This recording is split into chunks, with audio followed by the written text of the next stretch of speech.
नमस्कार। Political pitch में आप सभी लोगों का स्वागत है। महाराष्ट्र में जातीय ध्रुवीकरण की आशंका बढ़ रही है। जहां एक तरफ मराठा है तो दूसरी तरफ ओबीसी समुदाय है। मराठा आंदोलन का नेतृत्व, मराठाओं के आरक्षण के लेकर आंदोलन का नेतृत्व मनोज जरांगे पाटिल कर रहे हैं, तो वहीं ओबीसी समुदाय से जो नेता उठ खड़े हुए हैं वो महाराष्ट्र सरकार में मंत्री छगन भुजबल हैं। मनोज जरांगे पाटिल मराठा समुदाय को कुणबी मराठा का तगमा हासिल कर कुणबी मराठा में शामिल कर मराठा के लिए ओबीसी के कोटे से आरक्षण लेना चाहते हैं। पहले यह आंदोलन मराठवाड़ा तक ही सीमित था और जब तक यह मराठवाड़ा तक था ओबीसी नेताओं के कान खड़े नहीं हुए। लेकिन जैसे ही यह आंदोलन मनोज जरांगे पाटिल को जब लगा कि मराठवाड़ा में उनको समर्थन मिल रहा है तो पूरे महाराष्ट्र के मराठा समुदाय को कुणबी मराठा के दर्जे में ला करके ओबीसी समुदाय से आरक्षण देने की मांग करने लग गए। राज्य सरकार भी उनके आंदोलन से पसोपेश में आ गई। तो दूसरी तरफ जैसे ही लगा कि राज्य सरकार भी, आपको बता दें कि विदर्भ में पहले ही कुणबी समुदाय को, कुणबी अर्थात खेती बाड़ी करने वाले समुदाय को ओबीसी का दर्जा प्राप्त है।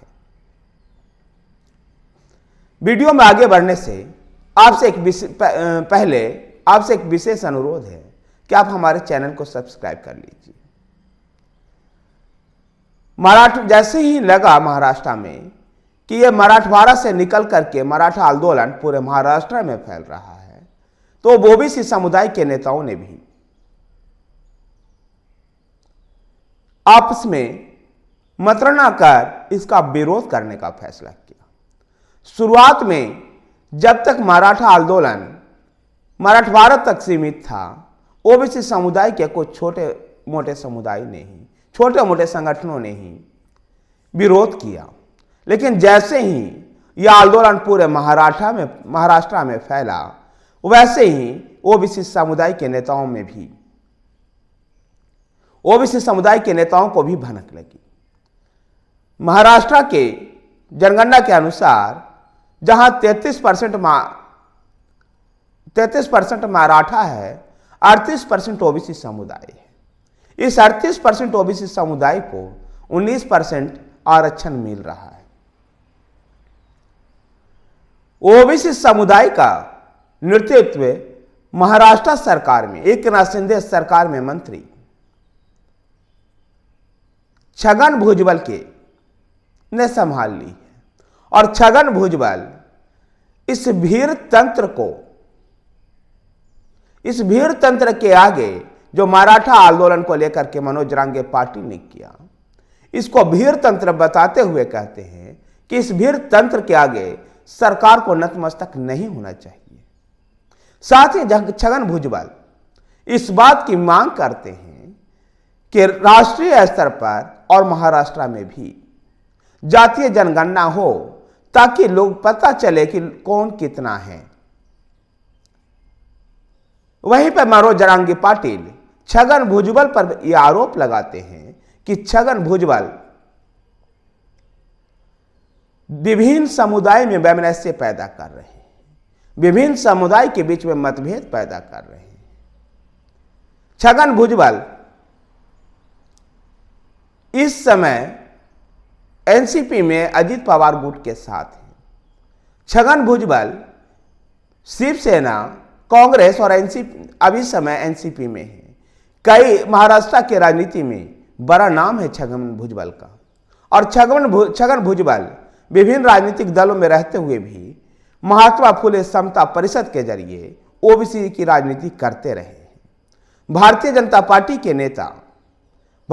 पार्टी के कदावर नेता गोपीनाथ मुंडे भी ओबीसी समुदाय का अपना हीरो छगन भुजबल को ही मानते हैं। छगन भुजबल को मनोज रांगे पाटिल ने अगला चुनाव न जीतने की धमकी दी। छगन भुजबल को यह धमकी दी गई कि अगला चुनाव छगन भुजबल जीत करके देखें। इसके जवाब में छगन भुजबल कहते हैं कि अगर ओबीसी समुदाय एकजुट हो गया, और एकजुट नहीं, अगर वो मुझे हराने की बात करते हैं, ओबीसी समुदाय न जाने पूरे महाराष्ट्र में कहां कहां मराठाओं को हराने का काम करेगी। ऐसे में महाराष्ट्र में मराठा समुदाय और ओबीसी समुदाय आमने सामने नजर आ रहा है, और बहुत जल्द सरकार को एक राजनीतिक और सामाजिक ऐसे नीति को अपनाना होगा जिससे कि राज्य में शांति भी बने रहे, राज्य में किसी भी समुदाय के आर्थिक और सामाजिक हित का नुकसान ना हो, और एक ऐसा पैमाना बनाना होगा सरकार को कि उस पैमाने में मराठाओं की मांगों को भी बैलेंस किया जाए, तो ओबीसी समुदाय को भी संतुलित किया जाए। आगामी लोकसभा चुनाव के मद्देनजर भी महाराष्ट्र में एकनाथ शिंदे की सरकार, जो मुख्यतः भारतीय जनता पार्टी के नेतृत्व में ही चल रही है, इस सरकार के लिए भी और भारतीय जनता पार्टी के लिए भी अच्छाई इसी में होगी कि इन दोनों समुदाय जो आमने सामने खड़े हैं, एक ऐसे बैलेंस बना करके दोनों को साधा जाए। धन्यवाद साथियों। अगर आपको वीडियो पसंद आया तो वीडियो को लाइक कीजिए, शेयर कीजिए। हमारे साथ बने रहने के लिए हमारे चैनल पॉलिटिकल पिच को सब्सक्राइब कीजिए। धन्यवाद।